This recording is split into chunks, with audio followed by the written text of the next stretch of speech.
I would just on behalf of the center like to welcome Martin. He's the first time teaching for us here, so it's wonderful that he was able to do that, and hopefully this series will go on. And so he'll be teaching for us for a while, and hopefully throughout the year, hopefully we'll be able to convince him to come back later in the year as well. So we're very happy to have Martin with us. But please, let's go ahead and get started. Okay, yeah, hopefully you'll be interested in having me back. At the moment, I'm feeling a slight bit of I don't know, hesitation and nervousness, because I've never led this format before, and hopefully I will have something to offer.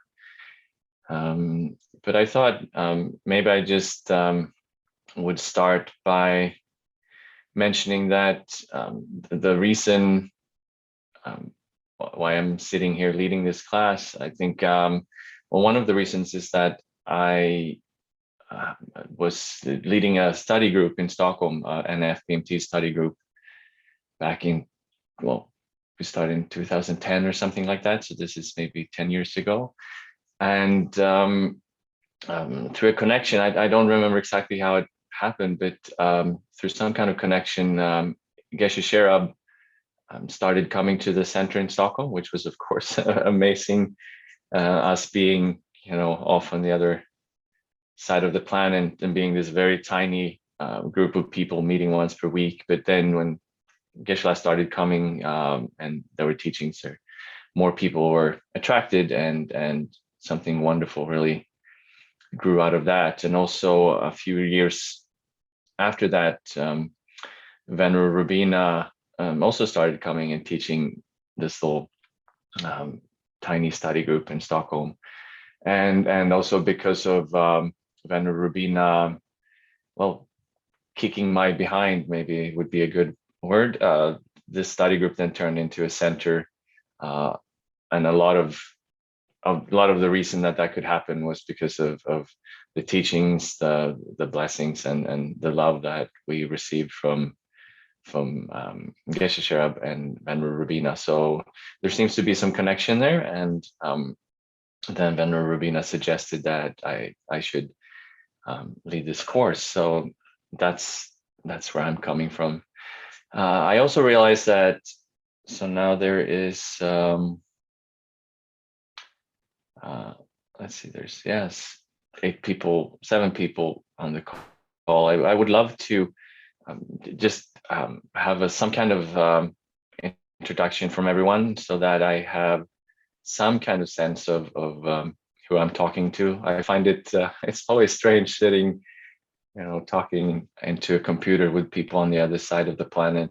And I would love to have some kind of just hear a little bit, just to get a taste of what brought you to this class, and maybe a tiny bit about what your background with the Dharma is, and something like that. That would be very, very helpful. But I think maybe before we do that, maybe we should start by doing a little short meditation. I feel also for my own sake, it would be really good to start by maybe creating a basis of a bit more calm and clarity before we go on. And then also, even before doing that, maybe also joining in setting a shared motivation for joining this class together.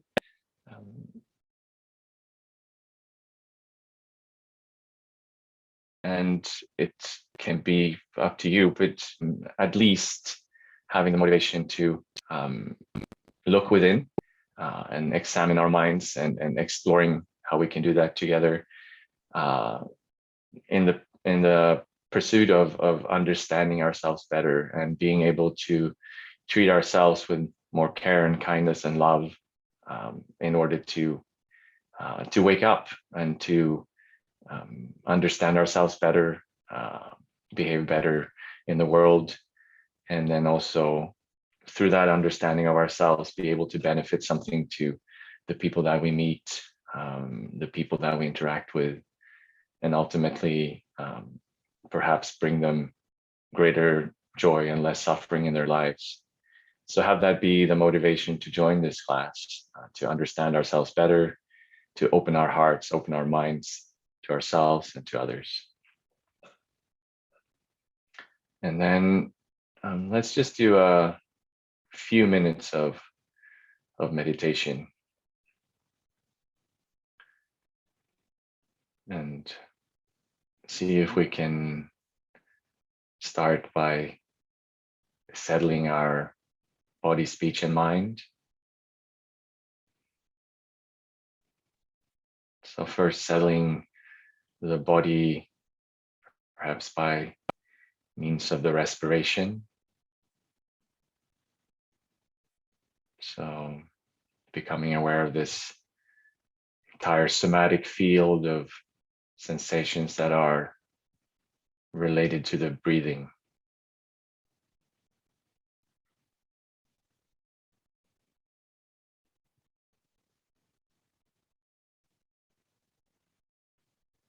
And if you want, you can pay particular attention to the out breath, and using the out breath as a way of relaxing, releasing. So allowing the breath to completely leave the body, completely let go, not holding on.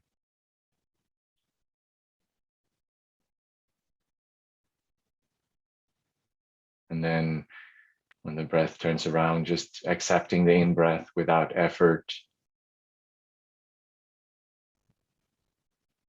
allowing it to fill you up and maybe bring some clarity of attention.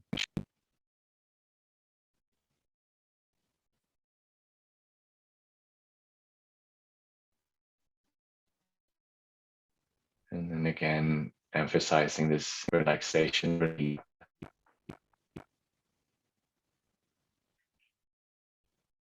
And then settling our speech by means of course, being quiet outwardly, but also see if we can allow this inner monologue, this inner chatter to settle a bit.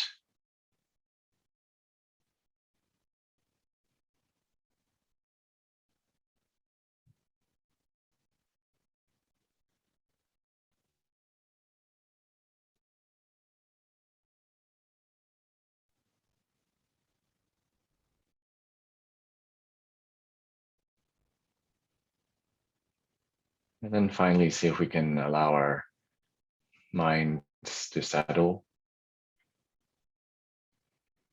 by way of just releasing whatever thoughts that come up.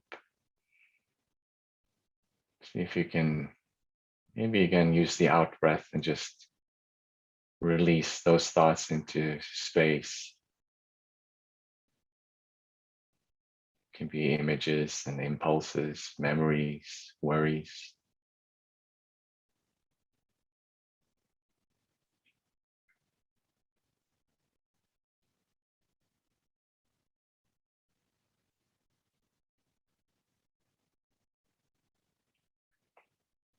See if you can just let go of them and release them into space along with your out breath.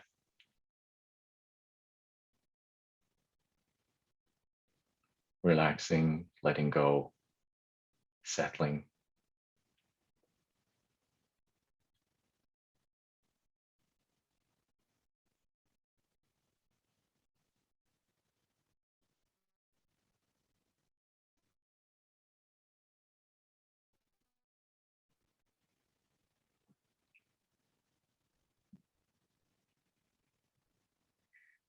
Okay, and by that we can end this short meditation. And perhaps there is a little bit more calm and a little bit more clarity. At least that's, fortunately, that's what I'm experiencing. Okay, so do you think this would be a good idea if we can just uh, do a short round and you can introduce yourself and maybe say a short few words about what you're hoping to get out of this class, and maybe a few short words about your background or experience with Dharma practice, I guess. Would that work? And we can do it popcorn style. So you just unmute and go ahead when you feel ready. Okay, I can start. My name is Barbara. I live in Milwaukee, Wisconsin, and I formally met the Dharma at the November course in 19 at Kopan, and had the good karma to have Venerable Rabina teach the course. And then shortly thereafter, COVID was upon us, and so I have been following Rabina, and I followed her to Thupten Norbu Lane, teaching classes up through Zoom. And then I became a member of Thupten Norbu Lane about a little over a year ago, and it's been my spiritual lifeline. Thank you. Thank you. I am Kim Alwan, also from Wisconsin. And as Venerable Ladina would say, I'm from junior school yet when it comes to studying the Lambrets and Dharma. But I've taken many classes with Venerable, and I'm very much looking forward to gaining new insights and wisdom from your teachings tonight. I'm so glad that you're with us. Thank you. Thank you again.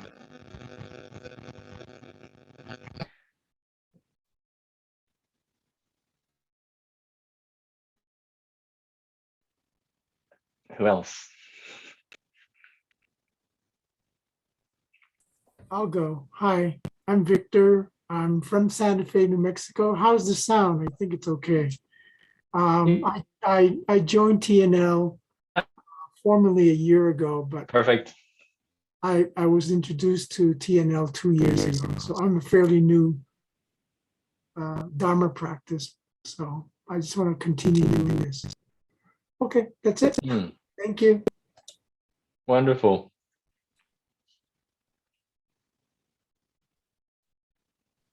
I guess Hello. I'll go. Unless you Yes. want to go first. Go ahead. No, go ahead. Okay. I'm Lorraine. I'm in Rio Rancho, New Mexico. I'm kind of new here. I'm kind of new to Dharma practice. I discovered it maybe a year ago. I kind of have a long and convoluted history of PTSD and major depression, among other things. And right now I probably have COVID. I'm waiting for my test results. My mom's positive and I live with her. So it's been a rough few days. So that's where I'm at right now. Thank you.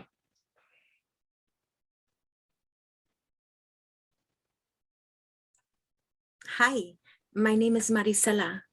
I'm barely discovering Dharma, so I'm not 100% sure. But I do find myself here because I've discovered that I am a master of my own reality.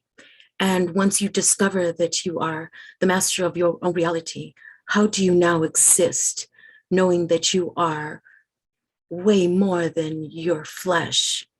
How do you begin the journey once you're aware of this? I don't have any great images quite yet in front of me that is teaching me, but I feel like I am a new doll that has just discovered herself. And as I discover, how do I fly? How do I orchestrate my existence knowing that I am spirit and then body? How does that work? How do we intermingle once we've discovered the greatness that resides in between the walls of my flesh?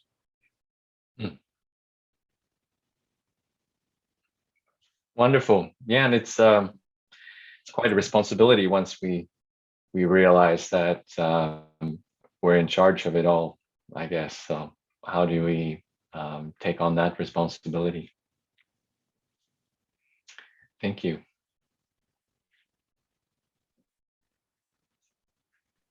So let's see there. Yeah, Paula. Actually, I was going to ask Mary Camille, who is our host coordinator, to say a few words. Mary, are you there? Yes. What is the question? Just to intro yourself a little bit, Mary.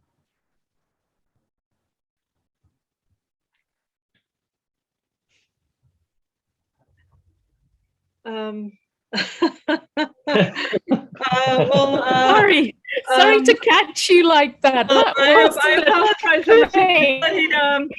I'm really grateful to be here, and thank you for teaching. I feel like a bird every day. I wake up, it's a new day, and I've got so much to learn.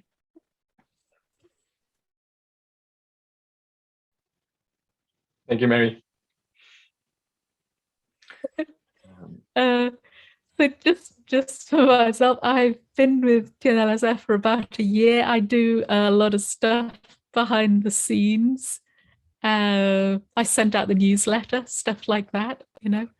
And Mary asked me to host this series, which is going to go, I hope, right to February 22nd will be the last class of this series, and today is the first class.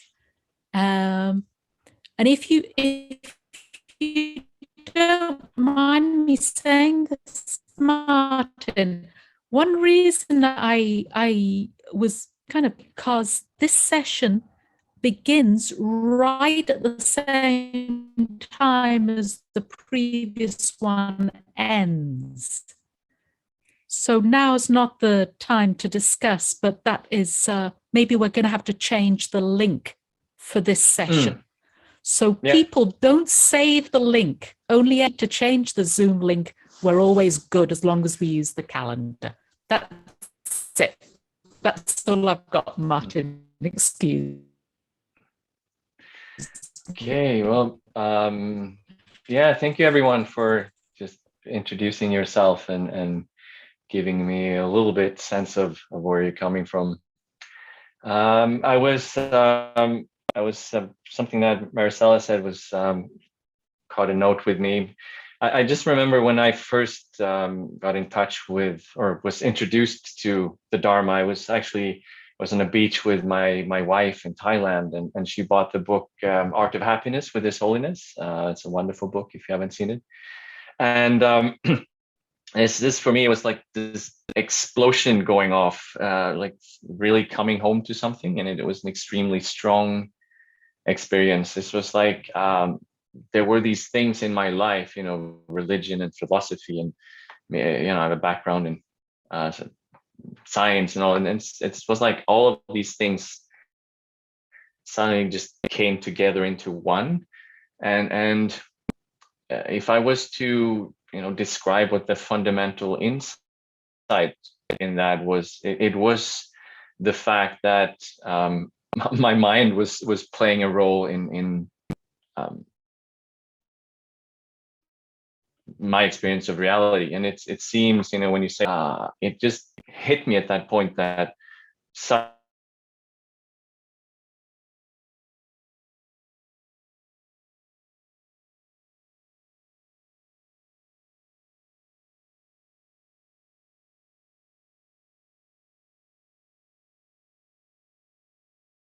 I realized that I had all this power in my hand to really shape my outlook on life and how I interpret things, and I started to realize how deep that really goes. So it's but of course that's also said that's a big responsibility, because you can't really blame other people or other events anymore. You just have to bring that responsibility home, and that and that can be hard sometimes. You know, being a Buddhist can be hard. I have a friend who said that a Buddhist is someone who's either meditating or feeling bad because they're not meditating.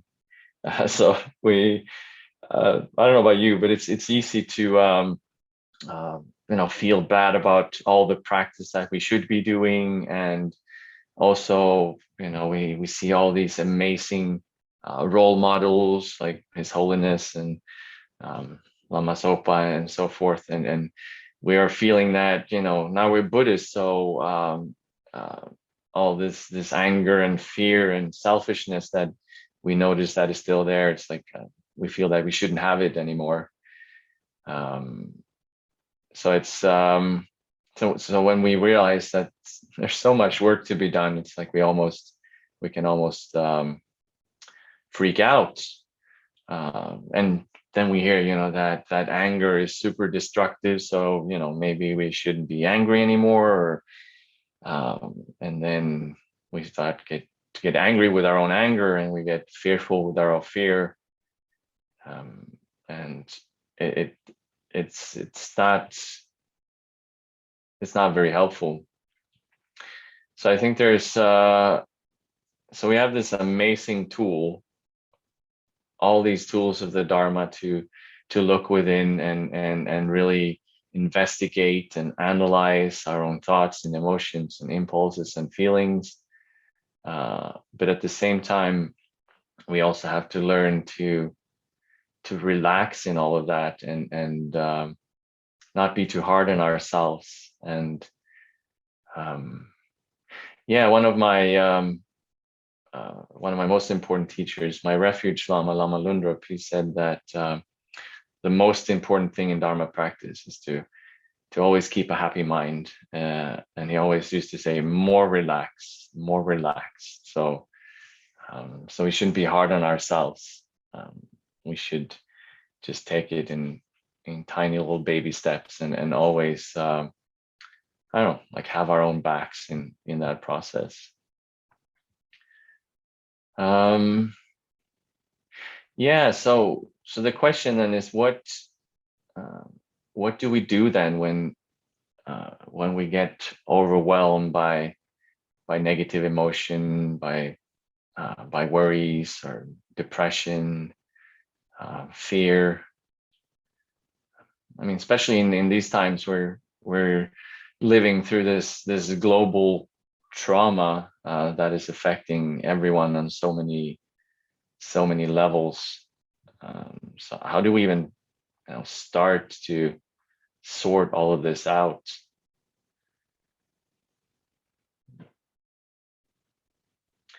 So I think on a very practical level,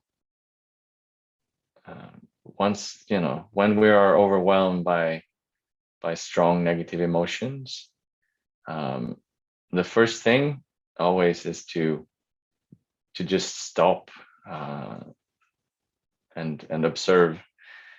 And this is where the most basic forms of meditation are so important. That the shamatha meditation of just cultivating that ability to catch ourselves in that moment and have enough calm to just stay with it when it's difficult. And Lama Yeshe used to say, we had like this pith instruction, relax dear, it's okay. So if we can, in those moments, if we can find the space to maybe, we can just put our hand at our own hearts and maybe say that to ourselves, relax dear, it's okay. There's all this emotional turmoil, and I need to just face it with kindness and compassion towards myself. And then once I can settle down a little bit in that, then I can maybe start to observe the story that is underlying all of this turmoil. But it's hard because we all, especially in the West, it seems we all have this tendency to be very hard on ourselves, and we're very critical to ourselves, and everything we do, we want it to be faster and more of it. And there's also this, there's almost this sense in our society that it's not okay to be, content with things, because if we're content, how are we going to improve anything? It's not quite okay to just be okay with yourself and whatever's going on. We've been taught from such an early age to always push harder and do better and do more. So there's also a risk that this kind of infects our Dharma practice. So the Dharma practice just becomes something that we need to excel at, be really good at, and do more of, and maybe faster and better and more often. And it's not a good way of seeing what's really going on, because then we're just stuck in the same old patterns, the same old loops. So first step, having this ability to just stop and just observe and just be okay with whatever is going on, with whatever we're experiencing, and just having that sense of acceptance that difficult emotions is just part of being human, and not fighting it, but rather starting to ask questions about it, starting to observe it, and starting to look a little bit deeper. But we won't be able to do that if we're not able to just hold ourselves with some calm and kindness and acceptance.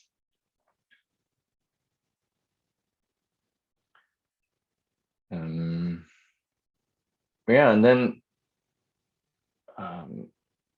then we can start to see what's going on. And like I said, I find that most people, myself included, have this really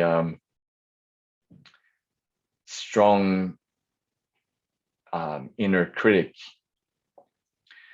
This inner voice of judgment, and that's always constantly critiquing us, and it seems like we're harsher to ourselves than we would be to most other people, or maybe any other people. So when it comes to starting to observe our own thoughts patterns and what is actually going on, I feel that is a very good place to start for many people, especially us Westerners. And so once we've been able to hold our own experience, stop for a moment, then we can start to catch these things that are actually going on, these thoughts that are just constantly there, and usually they're just right below the surface. Sometimes they're more loud, but then we can start to analyze and see what we're actually telling ourselves, see what's actually underpinning this torment of difficult emotions. And I think that that inner critic is a good place to start for many people. So that's what I thought we could perhaps do together today. Once I'm done with my blah blah blah,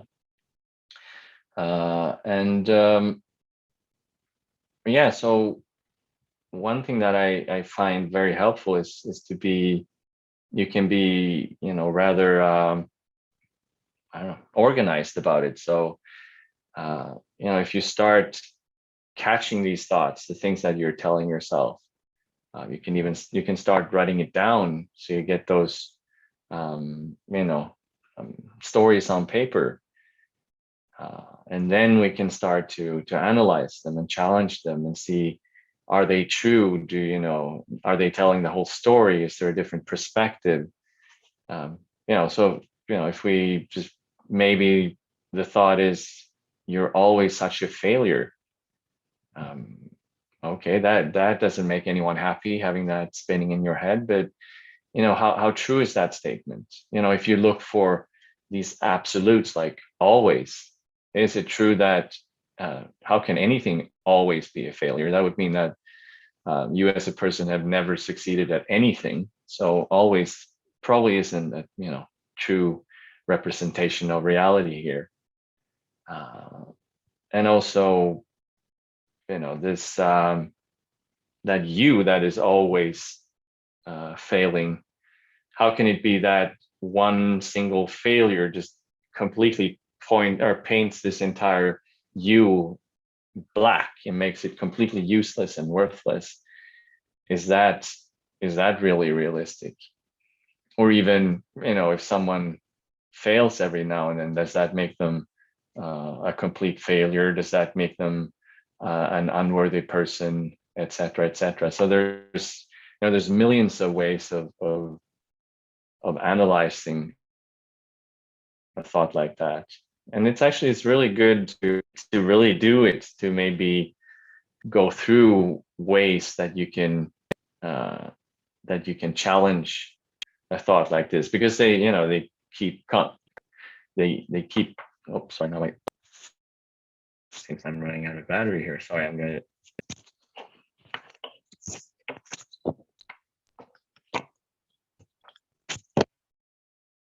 let's see.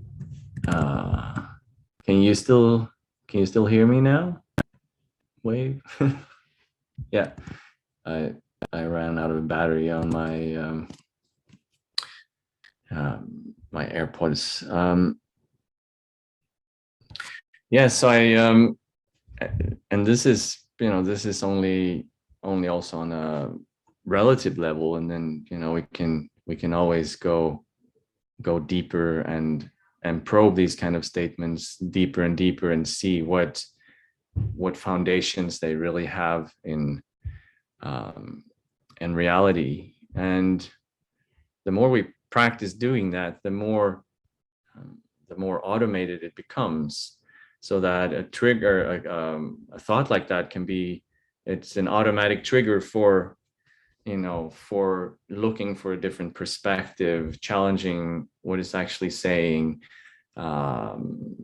seeing if it's realistic. And the more we practice that, the more automatic it becomes, and the more we meditate, the more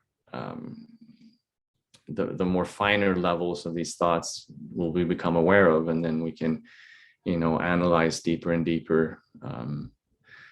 But having said all that, it's also sometimes it's hard to know when you should apply an antidote like that, or when you should just, like I said, just stop and be with and hold and accept and observe.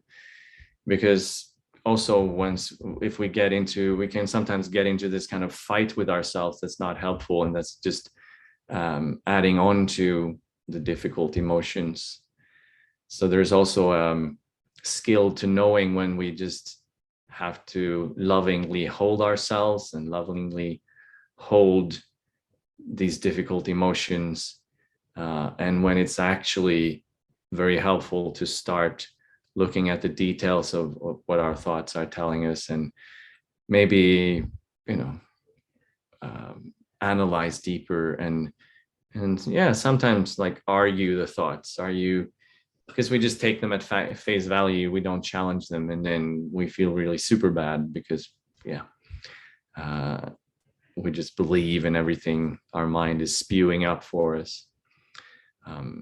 So that's always that kind of that balance would be interesting to explore also with you together in this class. but I thought with that introduction, I thought it would be wonderful if someone had, if it's the case with you, like myself and many others, that you do have these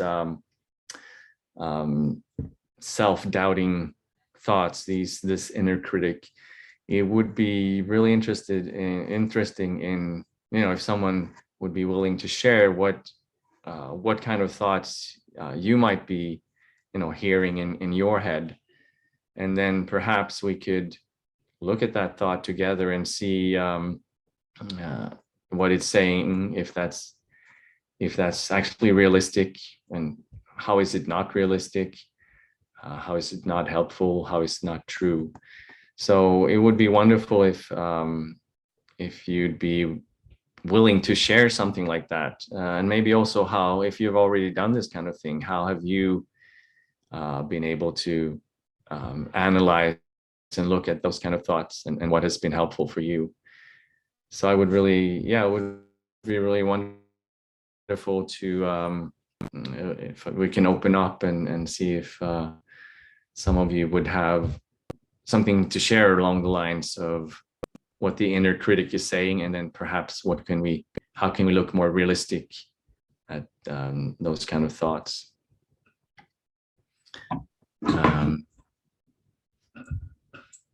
If it is okay. Yeah. So this is, I really find this very interesting. If it's okay, I'd like to take it just a little bit further. What if you've manifested a certain reality where you are not the worst critic, you are not the critic, you are actually now your best friend.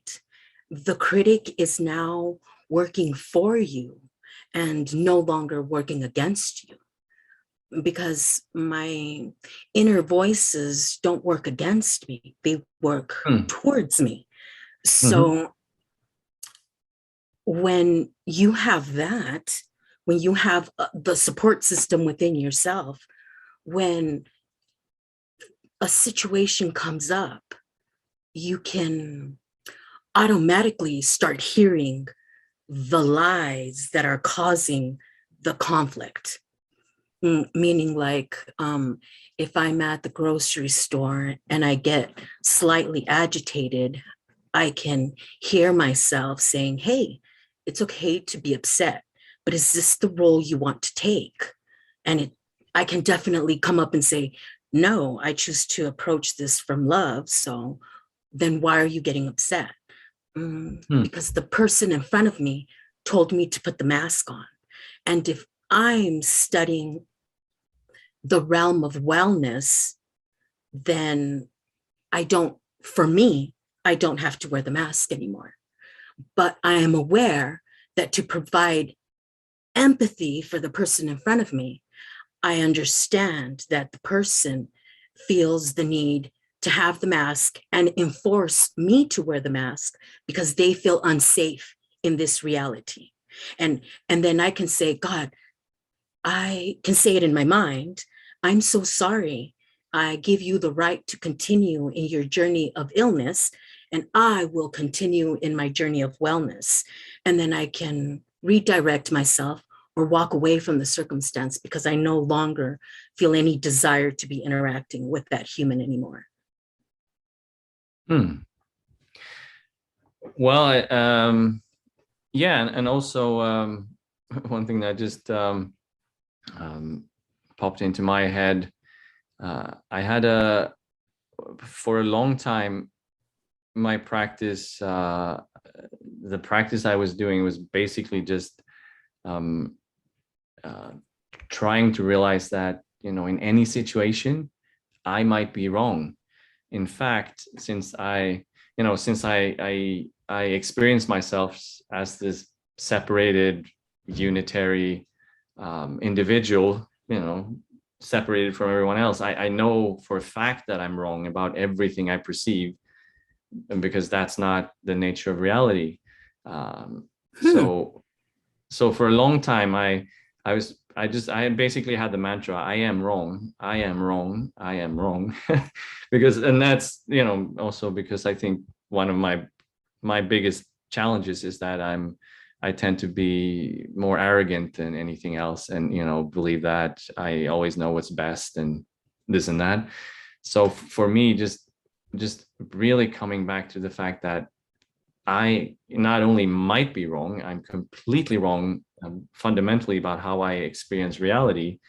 That hopefully made me a little bit more humble about things also, because, and my point here is that, you know, you might be right about your ideas about masks, but it might also be wrong. You know, you could be wrong. Who knows? You know, then you can weigh your arguments and have your intuitions, but you can't be certain that you're right about the mask thing. And then you can, that also helps maybe approach that other person with more humility, because, well, maybe they're right and maybe I'm wrong. Who knows? And either way, you know, I can just to be out of compassion for them, let's assume they're right. So let's put the mask on, and we do it your way. It's fine. It's not hurting me in any way. I'm, you know, I can just do this to accommodate you, and maybe that can open up for, you know, whatever. But just returning to this realization that, you know, I might be wrong, and then acting from a place of compassion with the other person, and then being, just putting the ego aside, all pride, and just, okay, I'll put my mask on, and I truly hope that makes you happy, and I hope it makes you feel protected, and, you know, wonderful. Let's go about our day.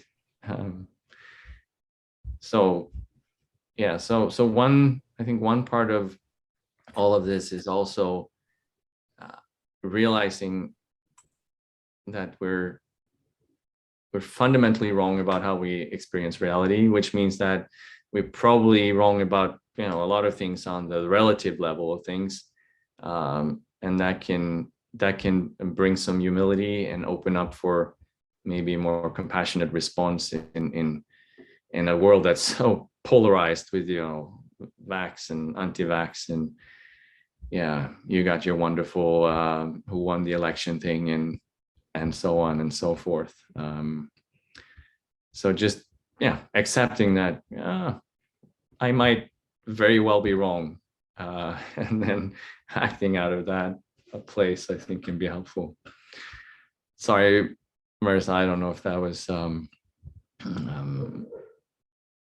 a reasonable response to your observation. Well, it was definitely interesting. It was definitely interesting. I find it very fascinating. I'm not quite sure if I could handle the concept of telling myself that if I'm not trying to get it right, then I can't get it wrong. And when I'm trying to just be the best human that I can be, I don't think it has anything to do with being right or wrong. I think it's got to do with being the best that you can be on a moment to moment basis, day to day, thought by thought, minute by minute, sentence by sentence, person by person. But I very much respect your thoughts on it. So thank you very much. Yeah, I mean, that's an amazing intention, what you just described. Just pay attention to the possibility that, you know, maybe some of the ideas that we have, they're wrong.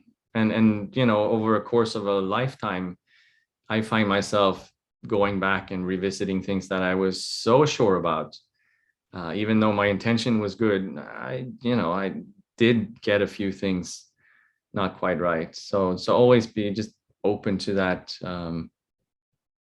that possibility, I guess. But keeping that wonderful intention of just growing always and doing it for the benefit of oneself and others.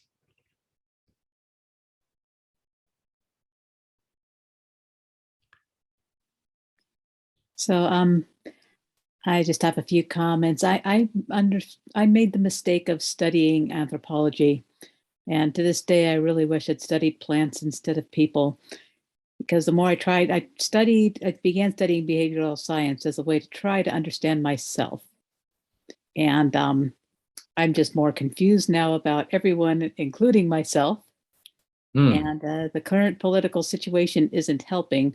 What's weird for me is that in spite of me actually probably having COVID right now, the pandemic has, for me as a spiritual journey, been beneficial. And I feel bad saying that, noticing how many people have actually suffered, including very close friends of mine who have suffered very badly through this illness. And right now, my mother, who is, she does not believe in vaccinations. She does not like wearing a mask. She got COVID on Thursday and is very, very angry about it. And she seems angry with me for, trying to get her vaccinations and everything. And I got everything, including the booster, and I'm doing better. I'm doing better than she is. And my daughter, who is in another state and is very bad right now, but she's also starting to get better. But just observing everything and knowing that, in my experiences, I have lived in a lot of different kinds of places, 4 different states, mansions to sidewalks, and I've known people from all walks of life from all over the world. And I gotta say, I could definitely be wrong about everything from my toenails up. And I am not even shy about acknowledging that at this point. And I think that's and I do have both positive and negative inner voices. I've got the more positive voices are more recent. I've had the negative self-talk just about murdering myself for a long time, until I had, at the beginning of the pandemic, in complete isolation, I had kind of a revelation moment where I met a part of myself that I had been tearing down and beating up for years, and found myself in a place of, holy cow, what have I done to this poor person who is just in the fetal position, constantly sobbing? I have to bring this person up. So that's my project now, is just, okay, everything in the world is screwed up. I've got 500 books, and none of this accumulated knowledge can get anything completely explained. Nothing that I've experienced can completely wrap everything up. I have, for all of my various knowledge of, everything, and I know a lot, I like to say I know a little bit about everything and a whole lot about nothing. And what it all comes down to for me is, well, what the hell am I going to do with it? And the best thing I can do with it, I do believe in being the best that I can be, minute by minute, etc. Like she said, that's different in context with everyone, as what the best means to each individual. And for me, that is probably to that person that I met, that I had beat myself up for so long, is to see other people that way, especially in the Western culture, where we are programmed to beat the crap out of ourselves because we think it's making us stronger, and it really is not. We're beating the crap out of ourselves, and we're destroying ourselves. And so I'm starting to see other people, including my mother, as that person who's beat themselves up, and we need to work towards bringing them up the way we need to work towards bringing ourselves up. So that's where I stand with that. Yeah. Thank you for sharing that. And I think we all have this, at our deepest core, we have this sacred hunger to be happy, and that it's the strongest and most valid of desires. But then that that sacred hunger manifests in twisted ways, you know, like the inner critic beating that part of you up. And I mean, the intention of that critic is good. There is some, and there might even be some, you know, wisdom at the bottom of all of that, but it get twisted and distorted, and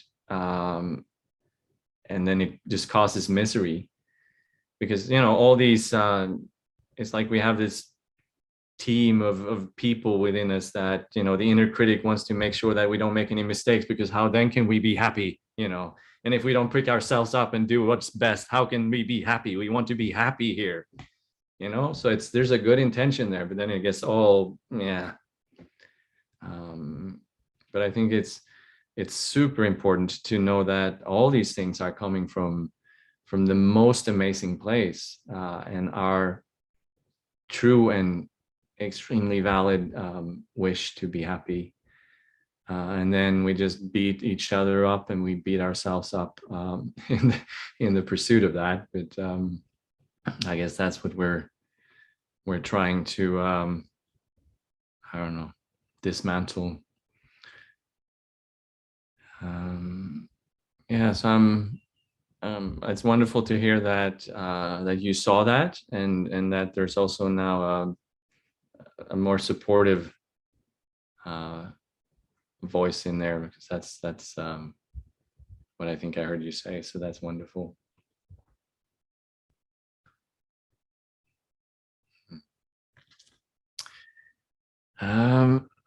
Okay, so now it's 2 minutes to the hour. I have no idea if any of that was helpful. I just know that I enjoyed it, and that's well, that's at least the start, I guess. Yeah, I'm looking forward to doing more of this, if you found it helpful. Yeah, I just got out of my whole family just got COVID as well, so and we just exiting isolation now and going back into the world. So yeah, we're all struggling with that at the moment, of course, everywhere across the planet. It's interesting. It's the first time the entire world has had the same problem at the same time, at least in my lifetime. These are interesting times. Yeah, so I don't know how we should end this. Should I hand back to Venerable or our host Paula, or how do we do this? Martin, we generally just all go away. Okay. But if I may say, thank you so much. Such a warm presentation. I loved it. And I loved everybody here. What great people. That's all I have to say. Thank you all. Please Thanks come so again. much. We've got a lot of these. Excellent. And now we just all dissolve back into emptiness, if I understand things correctly. And then we manifest here next week, or whatever the next session is. Amazing. Thanks, everyone. Thank you. Thank you. Thank you, Venerable. Thank you, Paula. Venerable. Thank you, everybody. Thank you. Thanks, everyone. Thank you. Thank you. Thank you, Paula. Thank you, Venerable. Thank you, Martin. Talk.